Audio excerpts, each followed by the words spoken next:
So good morning, everyone. We're finishing a beginner's mind retreat, which is a weekend immersion in the Zen monastic retreat forms. It's a prerequisite for a longer week-long retreat. So we go through more of the details and explain more of what's happening throughout the different aspects of the Zen monastic retreat experience. I was thinking about this word retreat. I think it's more like a homecoming. We think about going on retreat, like retreating from something. But I think a lot of people discover when they come to retreat that they're actually coming home. And not necessarily this physical place being home, although it's nice to have a spiritual community that you feel at home with and a place that you can come to. But the home is more an inner home, right? Coming back home to ourselves, to what we use in this tradition, original mind, before all the thoughts and plans and worries and distractions. Like, who are you? Who are you before a single thought arises? That's a famous Zen koan. Who are you before a single thought arises? I was also reflecting during this beginner's mind retreat. I love that phrase, a beginner's mind. Because it's a really important aspect of Zen practice, no matter what stage you're in or stage you think you're in, to come back to, wait, I really don't know anything. Kennyo gave us this really vast scale of time and cosmos, and when you put yourself in that kind of understanding of how long the known universe is, and just like how vast the known universe is, and that's just what we refer to as the things that we know about what's going on here. It's really humbling. I was reflecting as we were going into this retreat. There's a story that's shared in our tradition that Hogen Roshi shares of a question he asked his teacher, Shodo Harada Roshi. And this is how koans start, right? You start telling a story about a teacher who asked a question of another teacher, and we'll have our Great Vow Zen koan collection soon. But this was a question that Hogen Roshi asked his teacher, and I can't remember all of the context of when he asked it, but it was basically a question about like, what's the culmination of the path? Like, where does this lead to? And his teacher said, Harada Roshi said, you'll be a true person, a true human being. A true human being. I reflect on that a lot when I come back to the monastery, because the folks who live here and who practice here and who've been touched by practice and dedicated their life to practice have a certain kind of genuineness. And it's really inspiring to see people being themselves, like really full permission to be yourself. Again, that touches on the earlier koan that I shared. Before a single thought arises, who are you? Who are you really? Before all of this conditioning, all of these ways we've made ourselves, who are you? And that's something you deeply know. Someone doesn't have to tell you that. You know that from the inside, and we taste it when we let ourselves put the thinking, planning, daydreaming mind aside just for a bit. We feel that more fully. I want to take a break.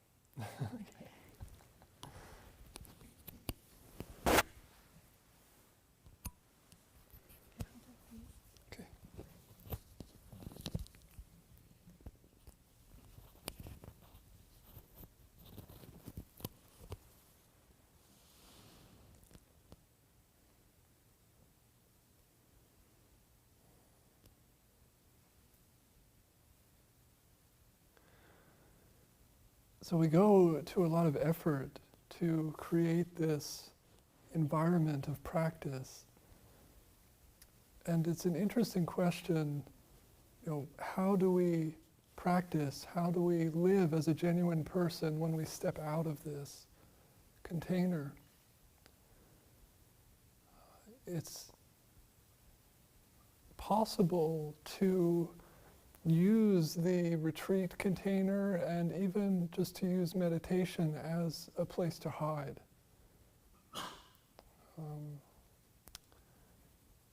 And so we have to just be as honest as we can with ourselves about that. And it may be that that's an inevitable aspect of the path, that to some extent we're kind of finding a safe place for ourselves, or a place where we can kind of create a little nest, a little comfort zone.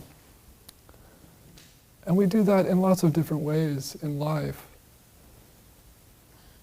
But to be genuine, it must mean that there's not a separation, there's not a dichotomy between how we are when we're practicing, or when we're on the meditation cushion, or in the meditation hall, and how we are outside of that in our lives. There must be some unity there, some integration.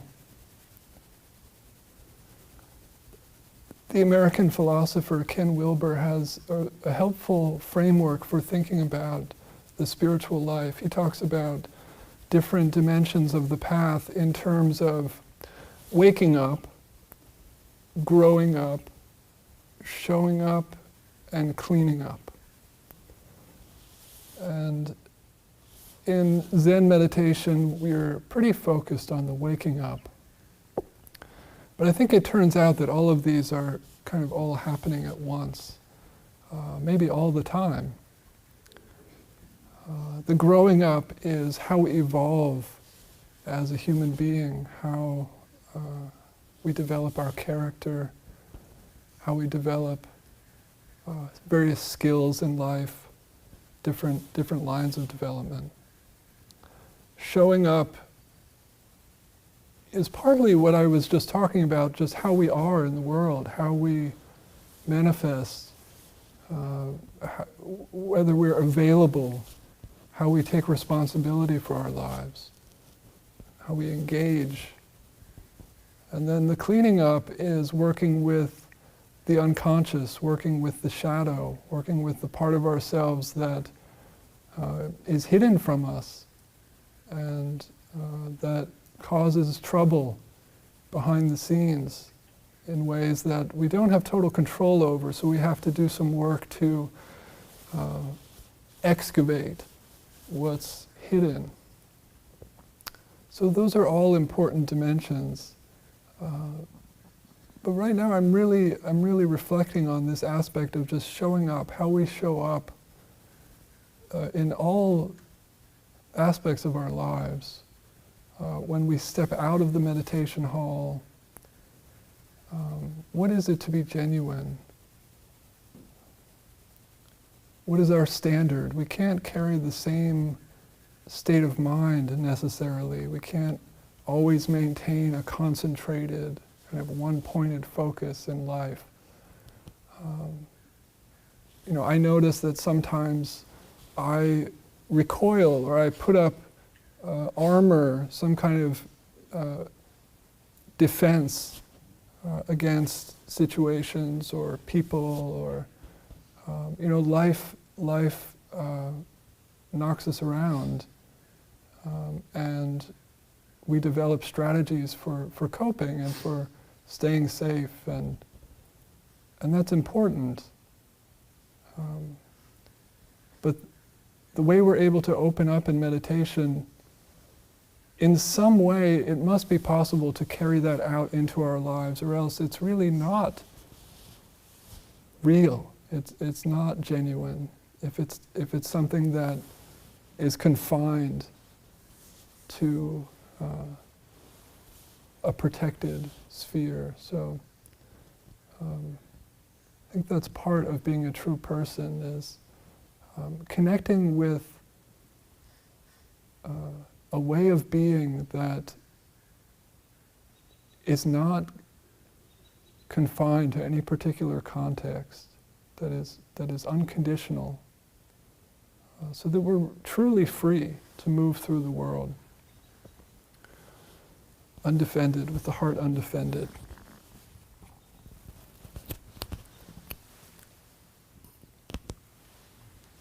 I wanted to talk a little bit about the different practices that we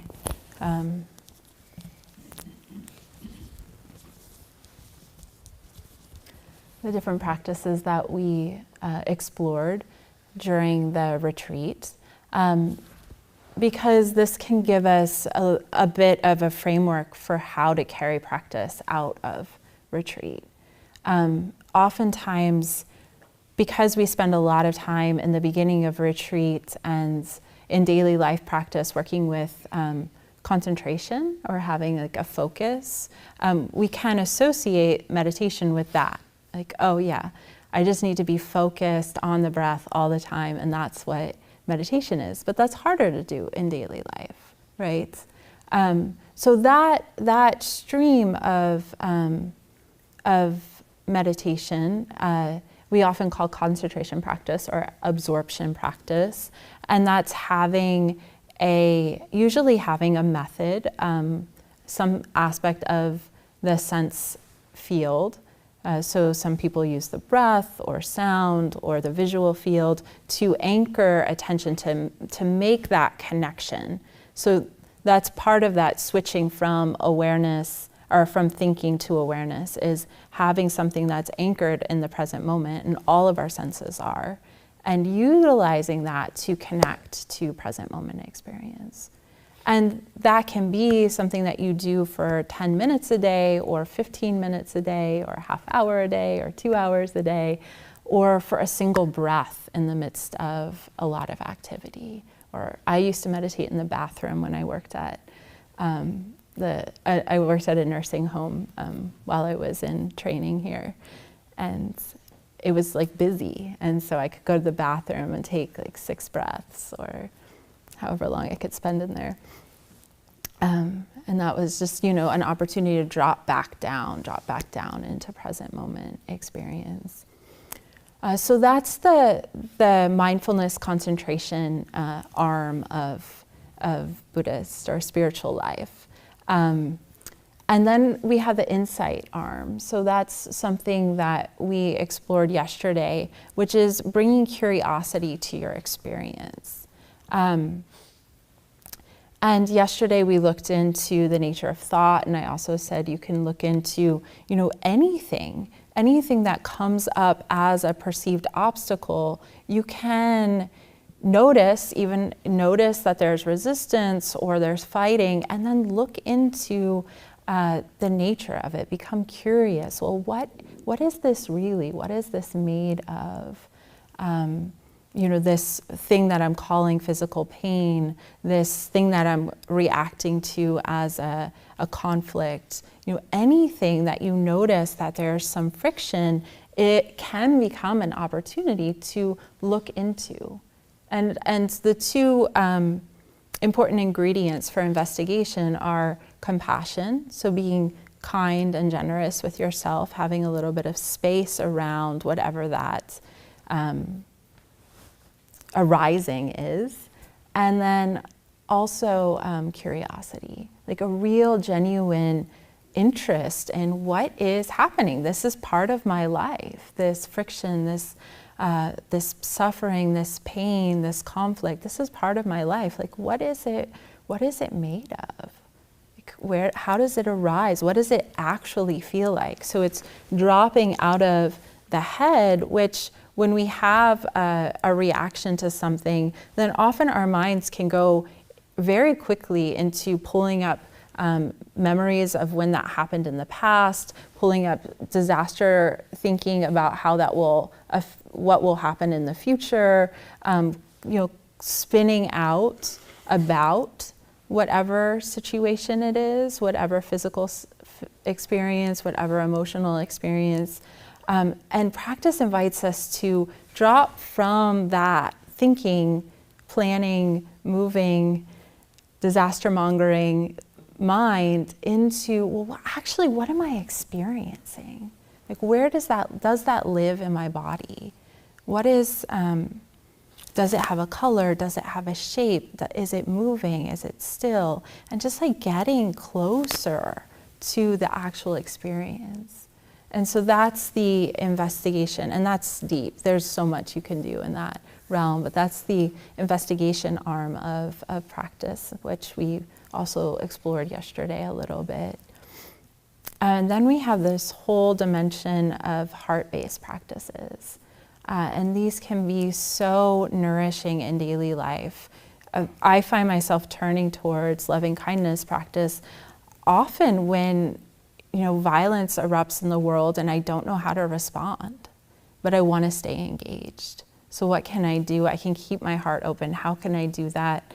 I ground in, may we be free from fear and anxiety. May we be safe and protected. May we be at ease. Or just breathing in the situation and holding compassion and loving kindness in the heart. And there are many different heart-based practices. Kennyo led us in one yesterday that was like an expansive generosity and gratitude practice, being Mount Sumeru.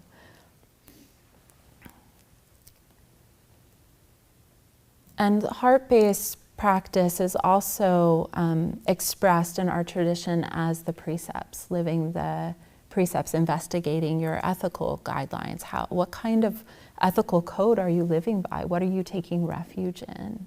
And if you're interested, you can really explore that within the Buddhist tradition. We teach the precepts regularly in this tradition. And it's not something that means like, oh, now you have to become a Buddhist, but it's some way of, reflecting on, well, what am I living from? What inherited vows, what inherited beliefs from my parents and previous religious traditions, society, culture, and what do I really want to live from? And it can help us also refine what compassion in action looks like on a moment-to-moment, breath by breath, living situation by living situation kind of way. And then the fourth dimension of practice that we touched into yesterday or this weekend is what I call pure awareness or shikantaza practice. And that's, again, when we're able to make that switch from thinking to awareness, but not doing anything, just resting in awareness. And this can be so healing for the part of us that comes to spiritual practice wanting to fix ourselves. And it's just like, actually right here, right now, you are enough. And you can rest in the mind, senses open, and just be. And that's an ever deepening practice of how to actually do that or not do that. Sometimes in some traditions they call that practice non-meditation. And everyone had a taste of that last night, I think. Ready to switch?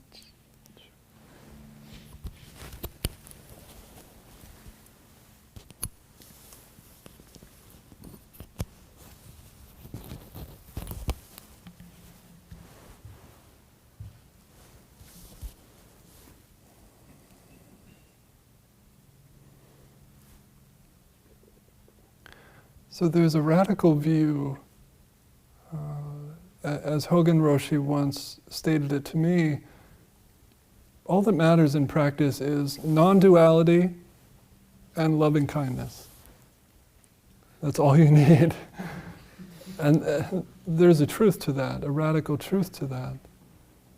And maybe that's really just pointing to the nature of reality. The nature of reality is no separation and love, connection, total connectedness. But there are also many textures. And we live in a complex world. And how do we respond? How do we respond to the tragedies and the conflicts, small and large? Just the interpersonal friction, the family dynamic, the irritating neighbor, the dog that won't stop barking, the flies that are buzzing around your eyes, mosquitoes. And non-separation and loving kindness is a pretty good formula. You kind of can't go wrong with that. But sometimes we need a little bit more method to get more of ourselves involved, to get more of our agency involved. We're complex beings, we're human beings. And not only that, we're postmodern, 21st century, at the edge of apocalypse human beings. Living on a planet that is experiencing a wave of mass extinction unprecedented in the last 65 million years.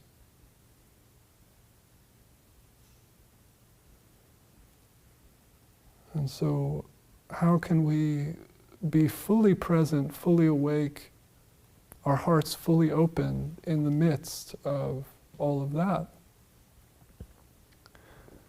And certainly it takes the intention and just the spirit, the love, the aspiration to be of service, to offer ourselves to the world. And we all have that. And so the practices are ways of freeing that up so that that can be active.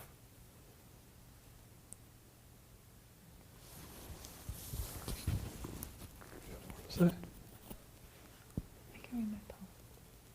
Do you want to read it now? Sure. Okay. Kisei is going to read us a poem. At least one.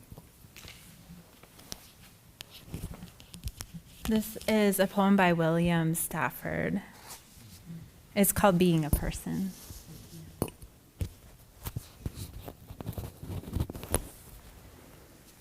I think poetry speaks beyond words, using words, which is very amazing.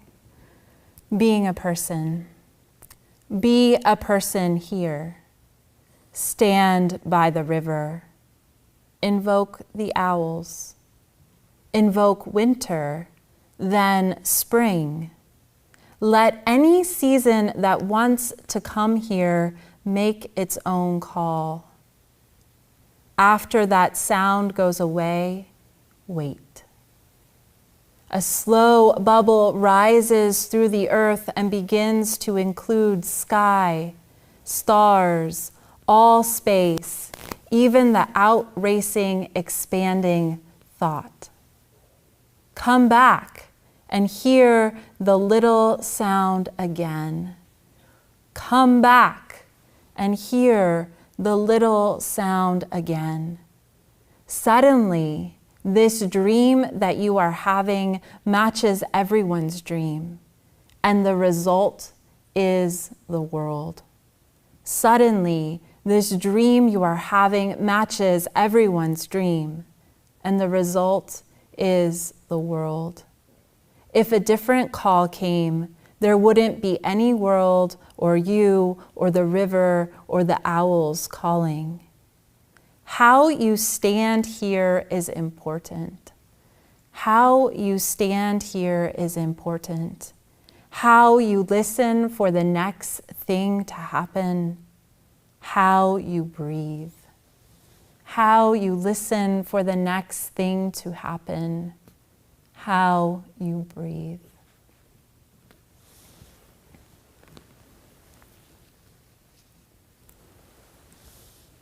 Thank you.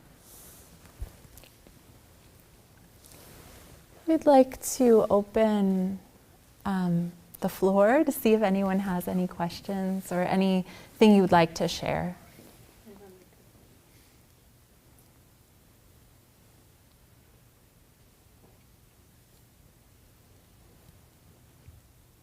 Any reflections?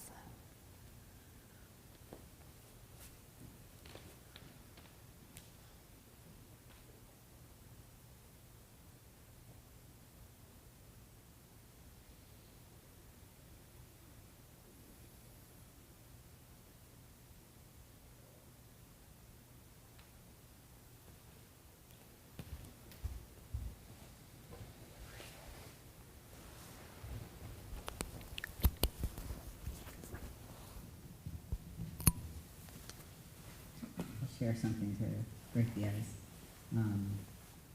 So yesterday you led us into an investigation of thought. And I've been curious for a long time, why do I sometimes get on the thought train and other times not? And it seems like when there's a strong emotion that arises, I'm curious about whether this is true for all emotions or particular emotions. But it seemed like when there was an emotion there, I was much more likely to board the train. Mm. And so that's just something that I'm beginning to see. And yeah, maybe I'll be practicing with for the next little while. Do you feel like you're moving into thought to not feel the emotion? Yeah, it seems like there's not wanting to feel that emotion, which is really just physical sensation of some sort. Mm-hmm. There's an attempt by the mind it creates a problem of that, and then wants to solve it. There's an attempt to fix that experience instead of just experiencing it. Mm-hmm. That's what I'm seeing so far anyway. Yeah. But it was interesting that even a sensation like excitement, I'm more likely to get on that thought train too. So maybe could be both an emotion or sensation that I don't want to experience or one that I want more of. Mm-hmm.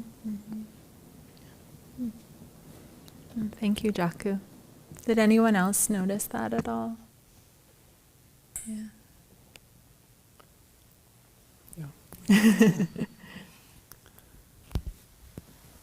It just occurred to me, perhaps one way to think about thinking is it's an evolutionary strategy that human beings have developed to try to get by in the world. And so it's like this archaic psychological response that's operating in us. But optional to some extent, but perhaps it is activated in situations that seem dangerous or that shock the system in some way, even agitate the nervous system. It's like the thought comes in as a kind of emergency response internally.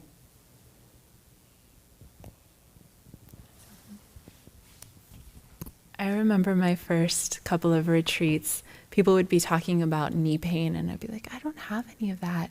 And then I realized that I would just zone out completely when I would feel pain and just think and like daydream. And then I started having retreats with lots of knee pain. That was a good evolution.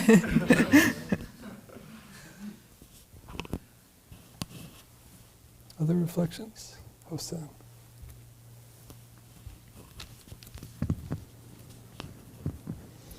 I was actually experiencing the opposite of that, or looking into, can I have certain emotions without a thought? So not necessarily physical sensations, or maybe, labeling it that.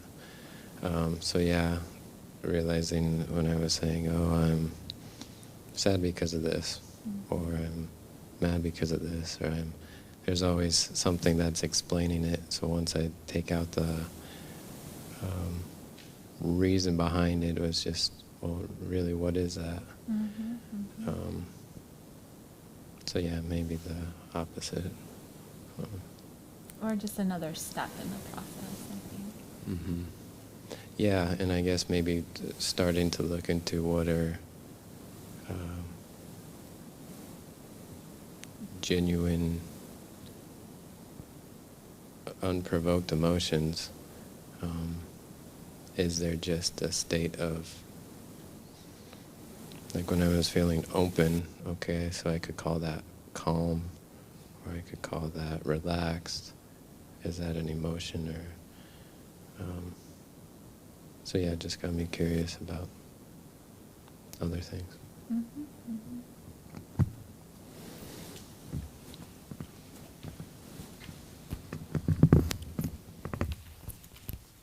I'm going to say something real quick.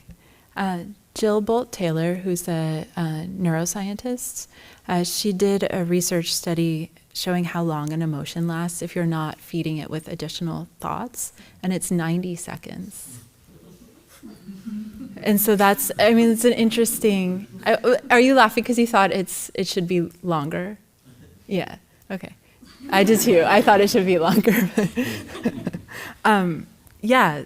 So it's interesting from a practice perspective, because as we start to recognize, oh, this is what my mind does when I'm feeling a certain way, then you have choice, like Chosen was talking about earlier this morning. Awareness brings choice, and then choice brings freedom. So then you have the opportunity to either feel into the emotion and ride that emotional experience, or even drop into sounds and like open your awareness and host that emotion in a broader context. Because one of our tendencies is when there's something intense, we latch onto it and totally identify with it. And so get a kind of tunnel vision with the emotional experience or the thought emotional experience. So opening awareness to include sounds and the bottoms of your feet and the breath can support us in riding that 90-second current.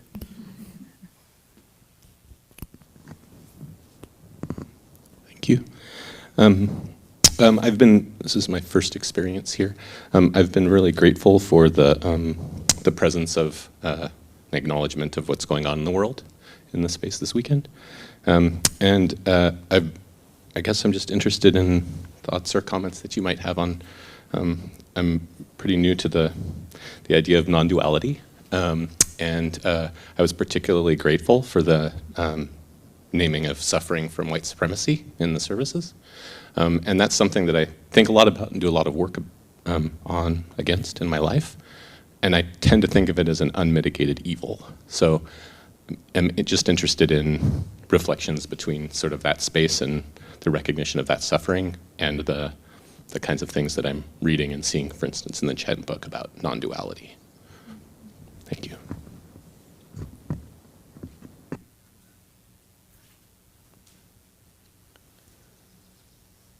I'm inspired by people who are able to let go of a particular view of a situation and connect with others who have a very different view. And so I've come across some Black community organizers and social activists and just ordinary people, actually, who have entered into dialogue with white supremacists, I mean active neo-Nazis and KKK members, things like that. And those people are able to connect with one another.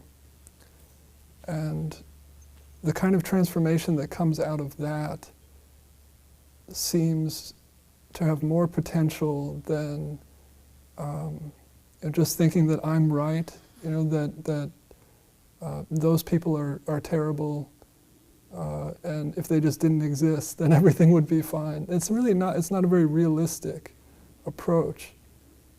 So it takes a lot of courage and a kind of alchemical spirit to step into that zone. And it seems like that's where transformation can really happen.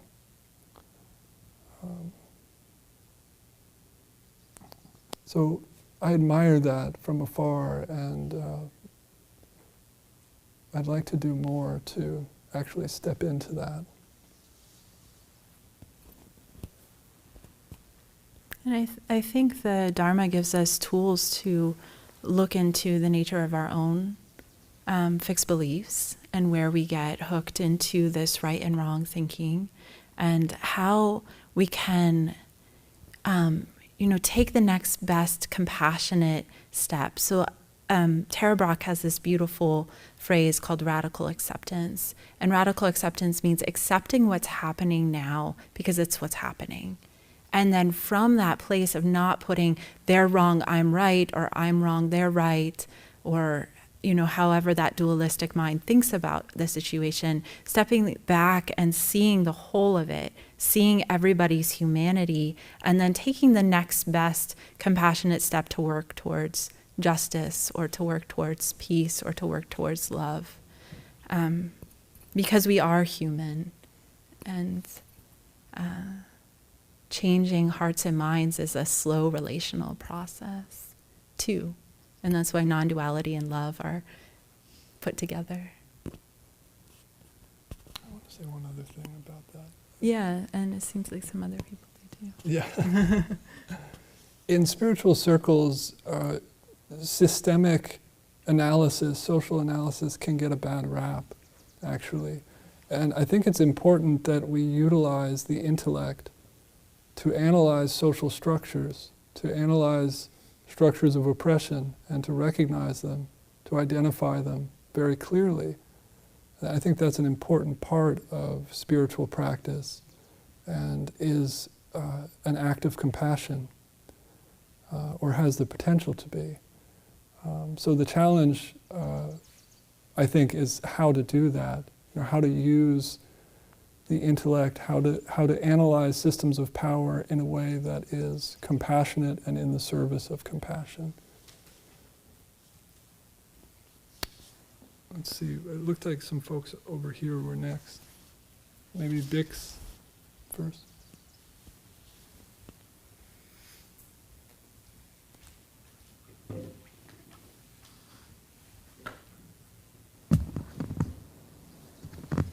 Hi, thank you for the talk.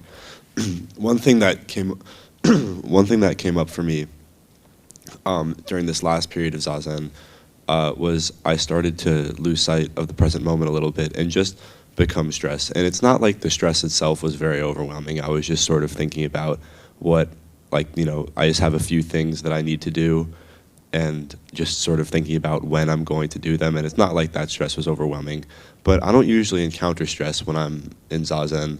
And so what was sort of overwhelming was I was sort of just like what is going on here? Like, this is not supposed to be happening. Mm-hmm. And I was wondering if you had any tips to sort of deal with that. Well, it sounds like what happened was you started thinking and identifying with the thoughts. And so coming back to the basics in Zazen of recognizing, okay, I'm thinking. And this is where a place where self-compassion can be really helpful. Okay, I'm thinking and it's causing stress. You noticed that. And then what can I do right now to ground myself?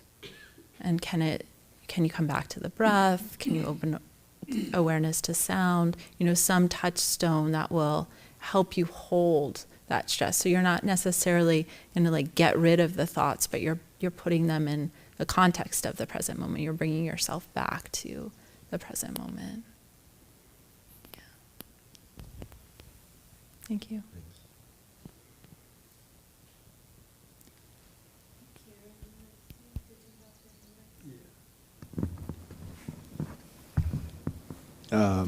Thanks for the. Oh, that's what my voice sounds like.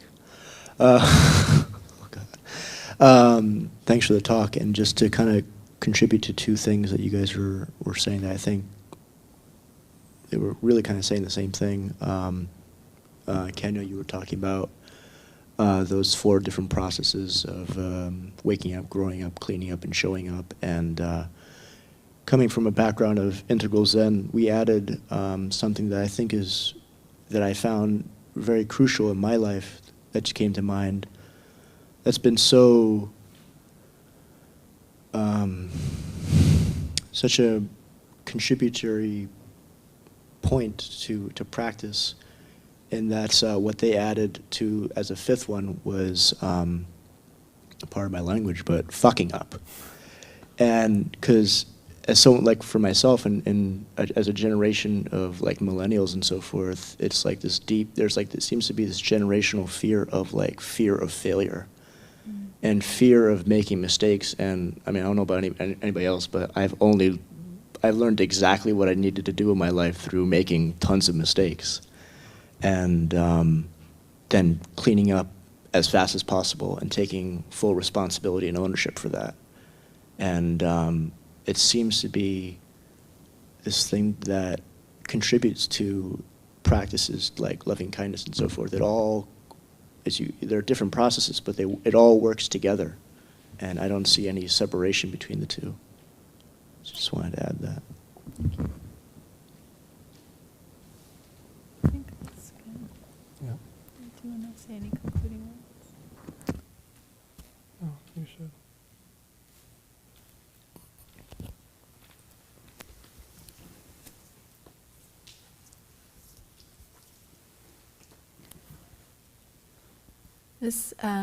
This phrase that keeps coming up for me as we're ending is it's like nourishing the spiritual life.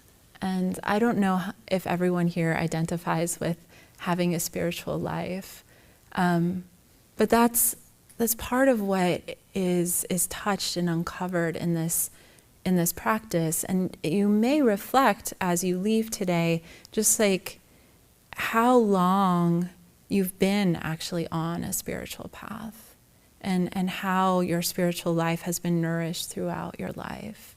And that will give you a good clue on how you might want to carry this practice forward.